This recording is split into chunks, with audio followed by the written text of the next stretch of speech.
All right, I'm going to show you how to sign up for OpenAI and get your API keys and implement them into SillyTavern so you can chat with ChatGPT 4, ChatGPT 3.5 Turbo. So the first thing you're going to do is, I like to find it easily by going OpenAI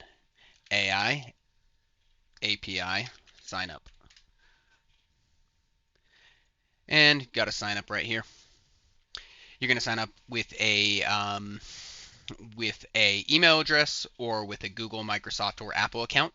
You're going to be required to provide a phone number to verify. You can't use a VoIP number like Google Voice. It's going to require a cell phone number. So once you've signed up and logged in, you're going to be greeted with this homepage. And the very first thing that you're going to want to do is go up here into the top right under your account and go manage account. Go down to billing. You're going to add a payment method, and then you're going to go to usage limits. This is very, very important, or else things can get out of hand really, really quickly as conversation sizes grow, especially if you decide to use the GPT-4 model. I recommend a hard limit of something like $20 a month, whatever you're comfortable spending. Set that.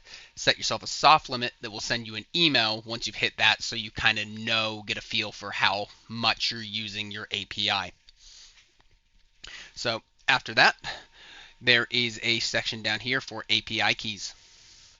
And what you're going to do is you're going to create a new secret key. You're going to give it a name, something like SillyTavern. You're going to create that key. It is going to give you a secret, which I am blocking out, so you can't use that to charge against my account. You're going to take that key and go over to your SillyTavern instance. You're going to hit this plug up here at the top. You're going to switch this to OpenAI. You're going to change this empty key slot, paste your key in, and hit connect. And if it works, you'll see a valid symbol. And I often like to have auto connect on just because I use OpenAI the most.